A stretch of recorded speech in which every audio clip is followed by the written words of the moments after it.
So welcome everyone to this webinar introducing what is a new degree, a new international master's degree in managing art and cultural heritage in global markets. My name is Professor Nick Pierce, and I'm part of the lead institution for this new international master's, University of Glasgow. I'm the Richmond Chair in Fine Art here at Glasgow, and my particular research interest is the art and culture of China, with another interest in the history of collecting. And I'd just like to introduce my colleagues, Adriana Turpin. Adriana, would you like to say something? Yes, indeed. Hello. So I'm the director of the program for IESA in Paris, which is one of the partner institutions in organizing this MA.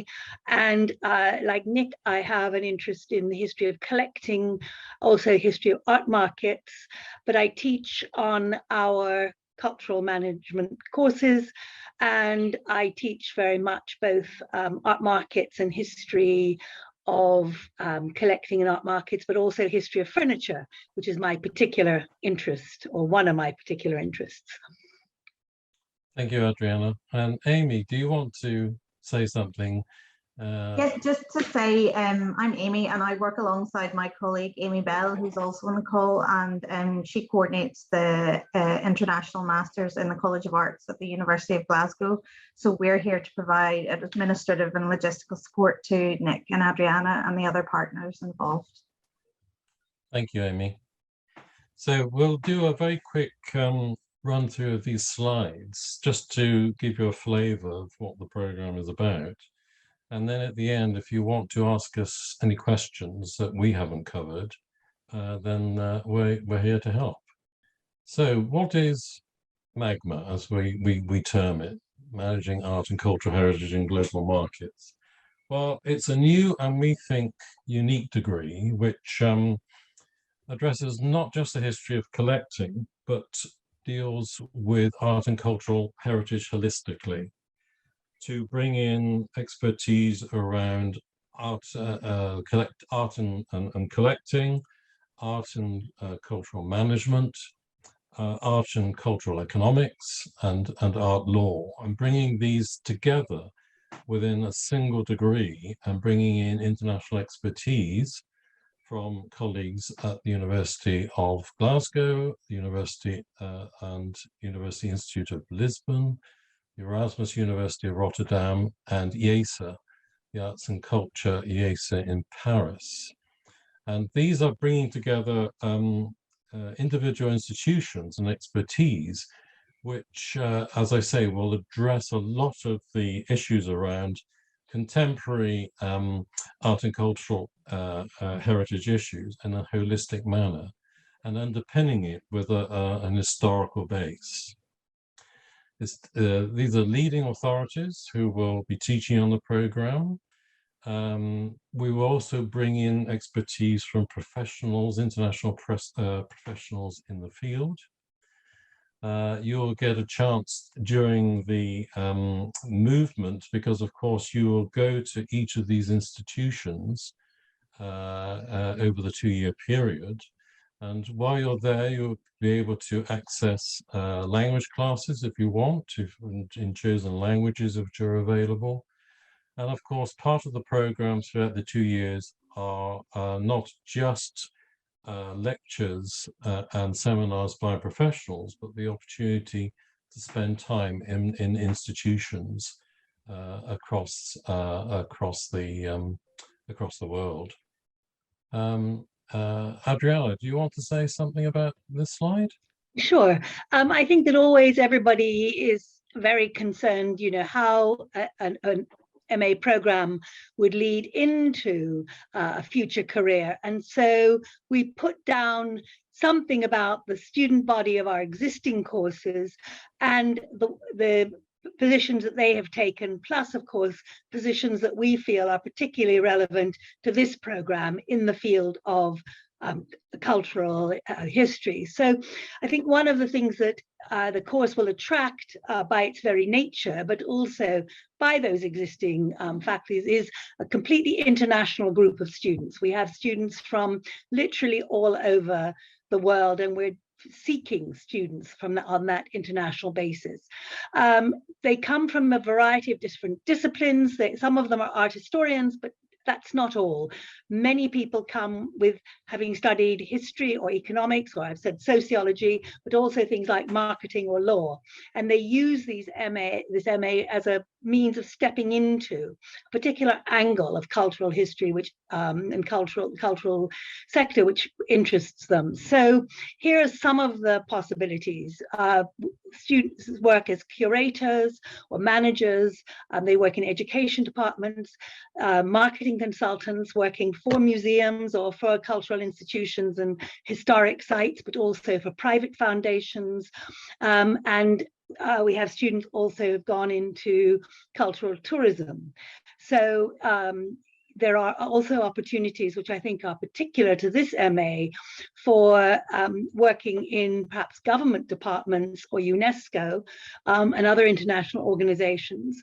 But some people may feel and wish to go into the art market. So auction houses have always been interested in students with this kind of a background, as indeed private client services, because of the broad range of skills that you bring to that. So again, both working in the for organizations, but also a lot of students use their managerial skills to develop consultancies and to work on a broad range of interesting projects and things. So we've just listed those that, as I say, on the whole, we already know students have gone into. So we know that these are the kind of jobs that you can be seeking from this program. Okay, this is how the 4 semesters work. So you would begin your studies in Lisbon, and throughout the 2 years, Glasgow's contribution will be online. So in parallel to what you're being taught face-to-face in Lisbon, the Glasgow courses will be run alongside as an online program. Semester 2, you then move to ESA in Paris, with a concentration on managing the cultural heritage of the future. And again, there will be an online program from Glasgow, Art and Cultural Heritage in a Globalized World, which is an historically based course that tries to put contemporary issues into an historical context. Semester 3, and that would be the beginning of year 2, you would then move to Rotterdam with a concentration on cultural economics and or tourism and heritage. And again, there will be a continuation of the Glasgow University online course, this time in provenance and restitution. And then semester 4 will be part of your independent dissertation research, and you would develop a particular area of research personal to you, which hopefully would have emerged out of the previous 1.5 years to specialize. Seasonal, part of the options that will run over the 2-year period are a number of summer schools, and in 23-24 we'll be offering 2 summer schools and a winter school. The first one at the Hunterian here in Glasgow. The Hunterian is the Museum and Art Gallery, a very celebrated institution with fantastic resources, fantastic collections. And we will be delivering that in collaboration with the Smithsonian Cultural Rescue Initiative. So bringing a sort of museological, but also the way in which we develop strategies for the protection and rescue of cultural heritage in times of risk, war, or natural disaster. At Turin, that will very much concentrate on conservation and restoration in using La Venaria Reale as the example of a building and a collection, and addressing issues around conservation and economic management, using that as a resource. And then there will be opportunity of a winter school in Mumbai, hosted by the Tata Institute of Social Sciences, which again will look at the way in which the market and cultural heritage operates in one of India's major cities. Adriana, do you want to say something about Well, the I'm going curriculum? to, yeah, of course. And I think I'd just be quite brief because you probably have looked at the program online, but I thought it was worth just putting down the things all together in a very simple form, just to show you the range. And in particular, I think, as Nick said, how we're trying to bring things together which aren't necessarily seen together, particularly the art market and global heritage, because that we see the whole this whole world as a dynamic interchange between all the people involved, collectors, financiers, museum curators, cultural institutes and their curators, and also government bodies. And so as you go through the 2 years, you can explore either more closely, if you like, the market side or the cultural heritage site, because there are options very often in each semester. But always you will get this interchange as we look at the way in which objects and artists form and are part of our cultural heritage. So here is the course in Lisbon. In Paris, we do again very much the same things, but offering options in art history. And in Paris, I think it's worth mentioning that you do take part in a group project, which will be part of your IESA diploma, and so you'll be prepared for that in a project methodology class. So that's a very practical outcome. It's up to you how you will run it, and it can be an exhibition, or it could be a publication, it can be a conference or a webinar program, and that will be something that you will work on during the semester. So I think that's just worth mentioning. And here again you see the Glasgow, obviously online, as a constant throughout it. And then after the summer, and you might decide to do the summer course, you start the second year in Rotterdam, where you divide between the cultural economics perspective, or the economics of heritage, and or cultural tourism.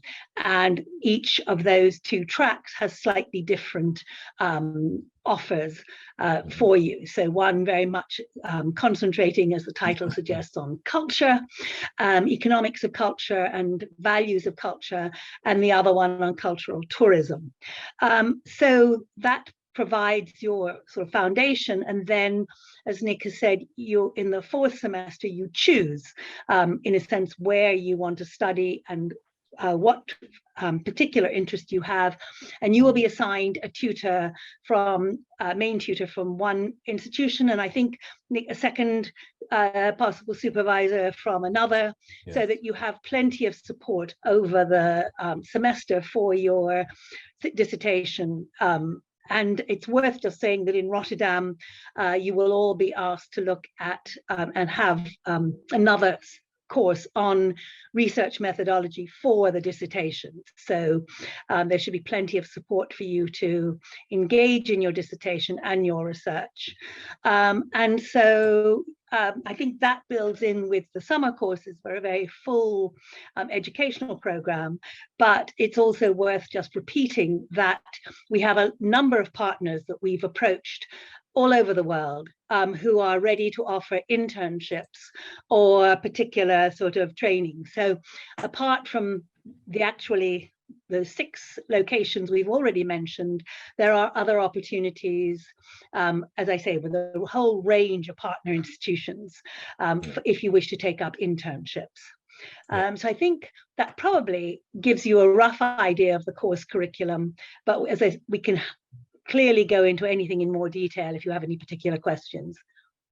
Yeah, it's just worth, I think, mentioning too that if I can move this, just going back here to semester 2, the online interdisciplinary research methods and approaches, is jointly delivered by all the partners, because we recognize that bringing a range of disciplines or sub-disciplines together, there are going to be methods and approaches that aren't familiar, say, to art historians or cultural economists.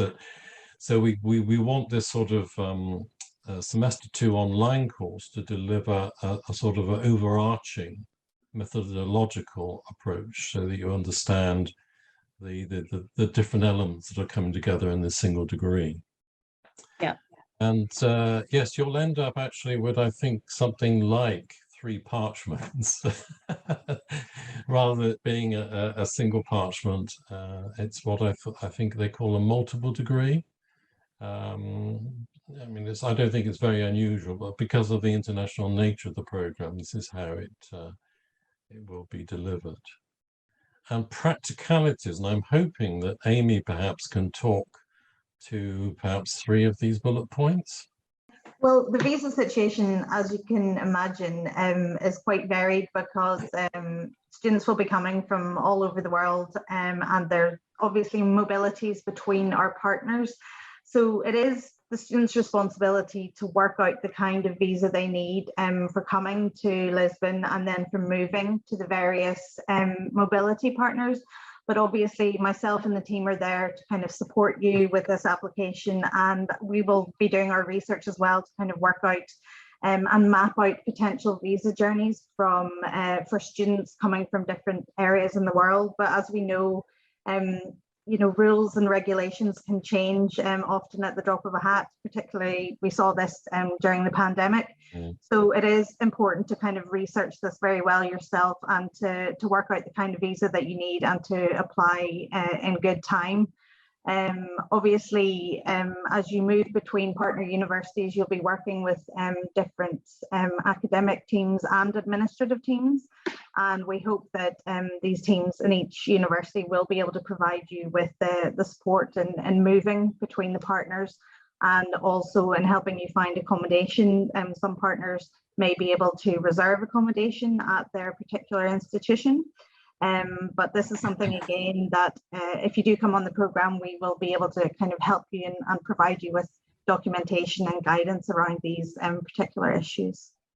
And Amy, it's right that we basically, because the 3 locations are all in Europe, movement between one European city and another should be reasonably easy as far as entries are concerned. That's what I think I've gathered from my French colleagues. I know France is quite bureaucratic about all of this.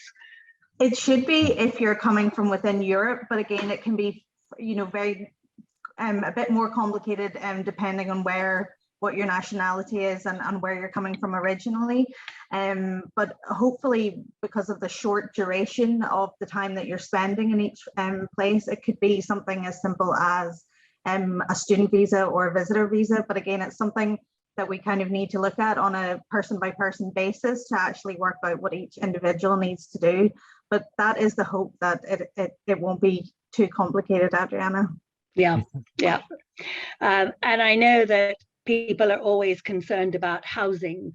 And so I know it sounds vague, but the good news is that as far as I know, students have always managed to find decent accommodation, and very often there are possibilities outside the normal, which are a little bit more informal, because, you know, you post a notice and there are other students in the city who are delighted to host a student. And so that is something, again, to think about. So the reassurance is that although it sounds a bit scary, the idea of finding somewhere to live in a city that you maybe don't know very well, I do think that on the whole, you know, the situation has been successful as far as I can see over the 20 years or so that we've been running the international programs in Paris, for example. And there is always, as a fallback, some wonderful sort of student accommodation, for example, in Paris, which gives you a studio room in the Cité Universitaire, which is especially devoted to foreign students. So, I mean, there are plenty of opportunities in these different cities. They're all used to hosting international students. So we just wanted to reassure you about that question, but you may again have more questions you want to ask. And Nick, I think that's where we got to, is it? I think that's it. You had a nice slide at the end. Yes, if it can make this move on. There we go. There we are. Just to remind you of the pleasures of the four institutions. Yes. So I'll stop sharing the slide.